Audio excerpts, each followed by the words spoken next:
Thank you. అందరికి నమస్కారం. జై తెలంగాణ.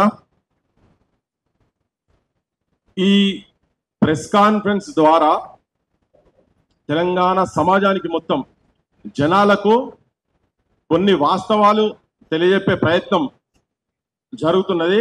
గత 10-15 రోజుల నుంచి సోషల్ మీడియాలో ప్రత్యూష కావచ్చు, జనార్దన్ కావచ్చు, విఠల్ కావచ్చు, నేను కావచ్చు, ఇంకా కొంతమంది మేమేదైతే గ్రూప్ 1 కు సంబంధించినటువంటి అంశంలో రిజల్ట్స్ ఏదైతే డిక్లేర్ అయినాయో దానికి సంబంధించిన వాటి గురించి, దాని లోపల ఎంత మోసం జరిగింది, ఎంత కుట్రలు చేసిండ్రు, దగాలు చేసిండ్రు, దారుణాలకు తెగబడ్డరో ఇవన్నీ సమాజం ముందు ఉంచేటువంటి ప్రయత్నం చేస్తా ఉన్నాం. ఇవన్నీ కోర్టులోకి ఈ ఇష్యూస్ అన్ని అంటే ఎట్లా దుర్మార్గాలు ఎట్లెట్లా చేసిండ్రు, మోసం ఎట్లెట్లా చేసిండ్రు అనే దానికి అనౌన్స్ చేసినప్పుడేమో 100 మార్కులు హైయెస్ట్ అని చెప్పి అనౌన్స్ చేస్తుంది టీజీపీఎస్సీ. కానీ ఒక ఆస్పిరెంట్ కు పరీక్ష రాసినటువంటి పిల్లగానికి తెలంగాణ ఉద్యమానికి సంబంధించినటువంటి దాంట్లో 122 మార్కులని ఆయనకేమో మార్క్ షీట్లు వస్తుంది. కానీ వాళ్ళు అనౌన్స్ చేసిన 100 అని. ఈయన పోతాడు, ఆడికి పోతాడు, పిల్లగాడు పోతాడు, ఆడ పోయి అరే ఇదేంది మీరు గిట్లా అనౌన్స్ చేసారు, నాకు ఇన్ని మార్కులు వచ్చాయనగానే ఆ పిల్లని అక్కడిదక్కడ కూర్చోబెట్టిండ్రు, బెదిరించిండ్రు, భయపట్టించిండ్రు, మత్పరిచిండ్రు. నా దగ్గర వీడియో కూడా ఉన్నది, ఏమేమి జరిగిందో అంత వీడియో కూడా ఉన్నది. వాళ్ళు ఆ పిల్లగాడు చెప్పిందే వీడియో ఉన్నది. ఏమైంది తెలియదు, 10 నిమిషాల తర్వాత చూస్తే ఆ డేటాబేస్ అందులో ఉండదు. జనార్దన్ చెప్పింది ఇంతకుముందు కేసులు పెట్టాలని కనుక ఉండేది ఉంటే మొత్తం టీఎస్పీఎస్సీ సహా ముఖ్యమంత్రిని కూడా పొక్కల పడేసేంత సామాన్ ఉన్నది ఇందులో, మొత్తం ఈ కాగితాలలో మొత్తం వాళ్ళు పెట్టింది అట్లా అన్నిట్లలో. ఎక్కడన్నా ఈ భూమి మీద ఏ పరీక్షనన్నా పక్కకు ఉన్నోళ్ళు ముందు వెనక ఉన్నోళ్లకు 100 మందికి ఒకటే మార్కులు వస్తాయా? 0.5%, 0.5 ఉన్న ఒక మార్క్ ఎట్లా వస్తాయా? ఏదో పూటుపుటాన్ని జరగకపోతే తెలుగు మీడియం ఉన్నది. ఇవన్నీ చర్చ జరుగుతున్నాయి. జస్ట్ నేను ఒక రీక్యాప్ చేయదలుచుకున్నా. నేను తెలుగు మీడియంకు సంబంధించినటువంటి వాళ్లకు పుస్తకాలు రాసిన వాళ్ళు ఇంతకుముందు బ్రదర్ చెప్తా ఉండే 5 పుస్తకాలు 6 పుస్తకాలు రాసిన వాళ్ళు నా దగ్గరికి విఠల్ దగ్గరికి వచ్చి కూర్చొని అన్న మేము 15 ఏళ్ల నుంచి చదువుతున్నాము, 10 ఏళ్ల నుంచి, ఎందుకంటే దరిద్రం పోయిన గవర్నమెంట్ కూడా ఉద్యోగాలు ఏమి వేయలేదు వీళ్ళకి సంబంధించినటువంటిది, వీళ్ళు వచ్చి వేసిరు కదా అని చెప్పని 15 ఏళ్ల నుంచి చదువుతున్నాము, 10 ఏళ్ళు అవుతుంది, 5-6 పుస్తకాలు కూడా రాసినాము. మేము పుస్తకాలు రాసిన వాళ్లకు 52-53 మార్కులు వచ్చుడైంది. మేము చదువు చెప్పినటువంటి వాళ్ళు క్రాష్ కోర్సులలో నెల 15 రోజులు కోర్సులు చేసిన వాళ్ళకు 120 పైన మార్కులు వచ్చుడు. ఇది ఎక్కడిదో విచిత్రం, మాకు అయితే అర్థమైతే లేదు ఇదంతా అని చెప్పని. ఏ దిక్కుకెళ్ళి చూసినా ట్రాన్స్పరెన్సీ లేదు. ఏదన్నా మాట్లాడితే బెదిరించుడు, కేసులు పెడతామనుడు. ఈ కేసులకు భయపడి చదువుకున్నోళ్లకు ఉద్యోగము లేక కన్నోళ్ల కష్టాలు కళ్ళతో చూడక చదువంత శాపమై బతుకంత భారమై ఉరిమోసుకుంటున్నదో తెలంగాణ, ఊరెళ్ళిపోతున్నదో తెలంగాణ అనుకుంటా ఉద్యమంలో తిరిగినాం. ఇప్పుడు కూడా సేమ్ పరిస్థితులు ఏం మారలేదు. ఇప్పటికి కూడా ఆత్మహత్యలకు ప్రేరేపిస్తున్నారు, ప్రభుత్వాలు ప్రేరేపిస్తున్నాయి. దొంగల చేతులకు పోయి డకాయిట్ల చేతులకు ప్రభుత్వం వచ్చింది. చాలా గంటాబద్ధంగా చెప్తున్నా నేను, డకాయిట్ల చేతులలో ఉన్నది. ఇంతకుముందు ఆలీబాబా 40 దొంగలు పోయి 400 దొంగలు అన్నాం, ఇప్పుడు డకాయిట్ గాన్ల చేతులలో తెలంగాణ ఉన్నది. కనీసం పిలిచి ప్రజా ప్రభుత్వం లేదు, మన్ను లేదు, ఇదంతా ఉట్టి బక్వాస్. డకాయిట్ గాన్లలో వాళ్ళ చేతులు ఉన్నది కాబట్టి కనీసం వీళ్ళైనా మాట్లాడితే ఒత్తిడి చేసుడు, ఇళ్లకు పోలీసులను పంపుడు, ఎంక్వైరీలు చేసుడు, తల్లిదండ్రులను భయపెట్టించుడు, ఊర్లలో సర్పంచ్లను పెద్ద మనుషులను తీసుకుపోయి మీ పోరానికి ఇది అవసరమా, నీ ఇంట్లో మొట్టమొదటిసారి చదువుతున్నాడు, నీ ఇంటి దీపము, రేపు పొద్దుగాల పోయి పొక్కల వారేసి కేసులలో పెట్టి లోపటేస్తే నీ భవిష్యత్తు, నీ కొడుకు భవిష్యత్తు, నీ కుటుంబం భవిష్యత్తు మొత్తం నాశనం అయితే బెదిరిస్తున్నారు. ఇట్లా బయటకు వస్తానికి వెనక ముందు అవుతున్నారు. తెగించు అట్లో ఇట్లో జనార్దన సొంటోలు ఆడ బాంబే శృతి అని ఫోన్ చేస్తే చాలు గంటలు మేమైతే కూర్చొని ఇదంతా తీస్తుంటే విఠలు, నేను, రవి, ఈ టెక్నికల్ సంబంధించినటువంటి శ్రీనివాస్ కావచ్చు, మేమంతా గంటలు కూర్చుంటే ఎంత ఘోరంగా ఉన్నదంటే అందరినీ ఈడ కూర్చున్న కాడికి బండి వచ్చింది దీనిలో వరేసుకొని పోవాలి. ఆ కొడుకులు అందరిని తీసుకుపోయి డైరెక్ట్ జైల్లో కూర్చోవాలి. ఆ కొడుకులు జైలు కూడులు తినాలి. తిహార్ జైల్లో అతి ఘోరమైనటువంటి ట్రీట్మెంట్, రేపులు చేస్తున్న కన్నా ఘోరమైనటువంటి ట్రీట్మెంట్ ఇచ్చి బొక్కల వారేసేంత దమ్మున్నది దీన్ని కరెక్ట్ కనుక ఎవరైనా చేయగలిగేది ఉంటే.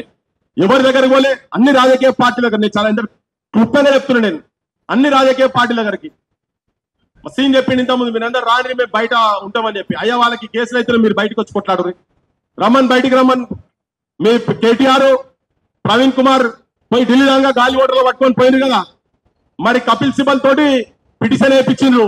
తర్వాత ఏమైంది మరి? ఎందుకు ఆగిండ్రు? దేని గురించి ఆగిండ్రు? దీని వెనుక మర్మం ఏంటిది?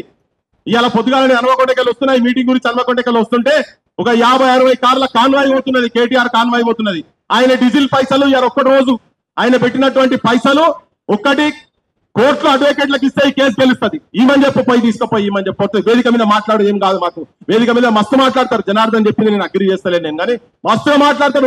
ఉకదుంపుడు ఉపన్యాసాలు మస్తుగా మాట్లాడతారు, కానీ కార్యాచరణ కావాలి. ఏం చేస్తున్నారు ఈ ప్రభుత్వం మీద? వాళ్ళు కొట్లాడతారు. నీ ఎమ్మెల్యేలు మొత్తం ఇయాటి నుంచి రేపటి నుంచి నేను అన్నం దినం ఇది మొత్తం ఎక్కడిదక్కడ దీని మీద ఒక సిబిఐ ఎంక్వైరీయో జ్యుడిషియల్ ఎంక్వైరీ పడే వరకు టిఆర్ఎస్ పార్టీ నా ప్లీనరీ కూడా 20 సంవత్సరాల సక్సెస్ ను అంటున్నావు కదా. 40 లక్షల మంది గుండెలు కన్నీళ్లతో గారుతున్నాయి ఒక్కొక్కరి.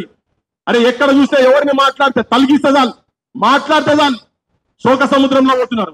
నీ పార్టీ డిసిషన్ తీసుకోమని చెప్పు. కేసీఆర్ గారికి చెప్పండి, మాట చెప్పండి. రేపటి నుంచి ఆయన అన్నం మీద కూడా కూర్చోమని చెప్పండి. రాష్ట్రాన్ని మొత్తం అల్లకల్లలో చేద్దాం. ముఖ్యమంత్రి దివోత్సడి చేద్దాం. అరే మామూలు పిల్లలను ఆడపిల్లలను నౌకరు చేసుకుని ఆడపిల్లల ఆఫీసుల దగ్గరికి కూడా పోయి పోలీసు వాళ్ళు పోయి నౌకర్లు పోయేటట్టు చేస్తే ఆత్మహత్య చేసుకుంటున్నారు. ఇప్పటికి ముగ్గురు చచ్చిపోయారు. తెలిసి ముగ్గురు చచ్చిపోయారు. తెలియకుండా ఎంతమంది చచ్చిపోతారో తెలియదు. నేను ఆవేశం నా లోపల ఏంటంటే అవన్నీ రోజు వీళ్ళతో మాట్లాడుతుంటే తెలుస్తున్నది. అసలు ఒక్కొక్కరి ఇంత ఘోరంగా ఉంటుందా? ఇంత అన్యాయం ఉంటుందా? ఇంత అన్యాయం 100 మందికి పక్క ఉన్నోనికి వస్తుందా? ఏం పరీక్షలు రాబాయి నాకు అర్థమైంది. ఈయనకైతే ఆయన విన్నాడు. ఈ ముఖ్యమంత్రి గ్రూపులు రాసినోడు కాదు. ఆయనకు సివిల్ సర్వీసులు మందులు మసాలా బ్రోకర్ గాళ్ళు, కాంట్రాక్టర్లు, రియల్ ఎస్టేట్ బ్రోకర్ నా కొడుకులు మొత్తం ఎమ్మెల్యేలు ఎంపీలు వాళ్ళకు బాసు ఒక గుంపు మేస్త్రి ఆడ పోయి కూర్చున్నాడు. సర్వనాశనం చేసి పడేస్తున్నారు. రాష్ట్రాన్ని మొత్తం సర్వనాశనం చేస్తున్నారు.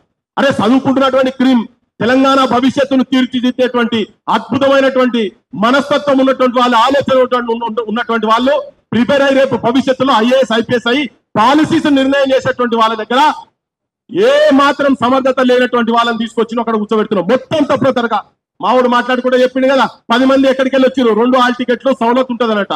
అంటే అసలు మాకు డౌట్ ఏమొస్తుంది అంటే ప్రిలిమ్స్ కో హాల్ టికెట్, మెయిన్స్ కో హాల్ టికెట్ అంటే ప్రిలిమ్స్ అసలు రాష్ట్రంలో రాయని వాళ్ళకు కూడా మెయిన్స్ హాల్ టికెట్ ఇచ్చి రాపియొచ్చు కదా. మీరంతా గణికులే కదా, తెలిసినే ఉన్నది కదా ఇక్కడ మొత్తం.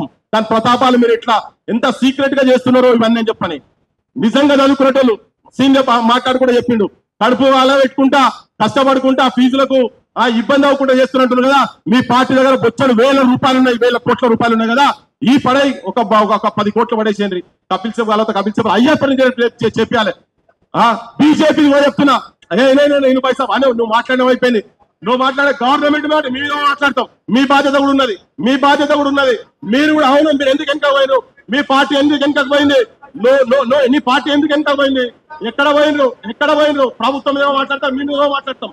రేవంత్ మీద రేవంత్ డకాయిట్ అని మాట్లాడినాం. రేవంత్ బరాబర్ మాట్లాడు. నువ్వు చెప్పడానికి బరాబర్ మాట్లాడతాం. నువ్వు ఎక్కడ పోయినా మీరు ఎక్కడ పోయినరు, మేము మాట్లాడుతున్నాం. నువ్వు పోయి ఏం చెప్పాలో అక్కడ మేము మాట్లాడుతున్నాం. మీరు అక్కడ ప్రభుత్వం మీద అన్ని మాట్లాడతాం. మీరు వచ్చింది కదా, మీరు కొస్తలేదాకా ప్రభుత్వం మీ మీద కూడా మాట్లాడతాం. ప్రభుత్వం మీద అన్ని రాజకీయ బీజేపీ మీద కూడా మాట్లాడతాం. తీసుకో రేపు పొద్దుగాలవో తీసుకో. అరే నువ్వు కొట్లాడే నీ ప్రవళిక ఎట్లా చచ్చిపోయింది, ప్రవళిక ఎట్లా చచ్చిపోయింది. నువ్వు తీసుకోపోయి 7 గంటల లోపల దానం చేసిండు మీ ప్రభుత్వంలో. అందరు దయవట్ కాదు, అందుకే పోయింది మీ ప్రభుత్వం. నువ్వు ఇట్లా మాట్లాడితే నువ్వు డైవర్ట్ కాదు. నువ్వు మైక్ ఉంచుకోవద్దు. నేను కడుపు గాలి మాట్లాడుతున్నాం ఇక్కడ. నువ్వు కాదు నడవదు. బరాబర్ అన్ని పార్టీల గురించి మాట్లాడతాం. నువ్వు నాకు చెప్తా అందరి గురించి మాట్లాడతాం. ఎవరెవరు రంగులు ఏమున్నాయో బీజేపీ గురించి మాట్లాడతాం. నేను కాంగ్రెస్ వాళ్ళు డకాయిట్లు అని బరాబర్ మాట్లాడతాం. నువ్వు చెప్పుడు కాదబ్బా, నువ్వు చెప్పేది ప్రజాస్వామ్యం అట్లా కాదు. నేను అదే మాట్లాడుతున్నా. నిరుద్యోగుల పక్షానే మాట్లాడుతున్నాం. అందుకనే చెప్తున్నా, మీరు ఎందుకు లీగల్ గా ఎందుకు వెనక పోయిండ్రు? మీ కేటీఆర్ ఢిల్లీ అంతా పోయింది కదా, ఎందుకు వెనక పోయిండ్రు? కొట్టాడు, అదే చెప్తున్నాం. అందుకే చెప్తున్నాం, కొట్టాడమని చెప్తున్నాం. బరాబర్ ప్రజాస్వామ్యం. మేము తెలంగాణ తిరిగాం, నువ్వు లేవు. నేను తెలంగాణ నేను టీఆర్ఎస్ పార్టీ పెట్టేప్పుడు నువ్వు లేవా, మేమున్నాము. నువ్వు లేవచ్చి నీకు తెలియదు, నువ్వు పోయి మాట్లాడాలి. వాస్తవాలు మాట్లాడితే వస్తుంది మీకు. బరాబర్ నువ్వు రేపు పొద్దుగాలి చెయ్యి. లీగల్ సపోర్ట్ ఇప్పి ఏంటి లీగల్ సపోర్ట్ ఇప్పి కేసీఆర్ తోని కేటీఆర్ తో లీగల్ సపోర్ట్ ఇప్పి నేను చెప్పిన నువ్వు రోడ్ల మీదకి వస్తే మేము మెంబర్ ఉంటామని చెప్తున్నాం కదా, రా మీ ఎమ్మెల్యే రేపటి నుంచి మాట్లాడమని చెప్తున్నాం. సేమ్ బీజేపీ గురించి కూడా చెప్తున్నా. ఎవరికి భయపడలేదు, ఇక్కడ ఎవరికి భయపడలేదు. ఈ భూమి ఈ నేలనే త్యాగాలతో ఉన్నది. తెలంగాణ మూమెంట్ లో తిరిగేటప్పుడు మేము చచ్చిపోతామంతో బయటకు వచ్చినాం, పెళ్లి లేకుండా తిరిగినాం మేము. ఇన్నవా ఎవరికేం భయపడేది ఏం లేదు. ఎవరైనా తీసుమార్కాన్ని పోయి వినయే తీసుకున్నది అంతా. బీజేపీ కూడా బండి సంజయ్ గురించి కూడా మాట్లాడినా, బండి సంజయ్ గురించి కూడా చెప్తున్నాం.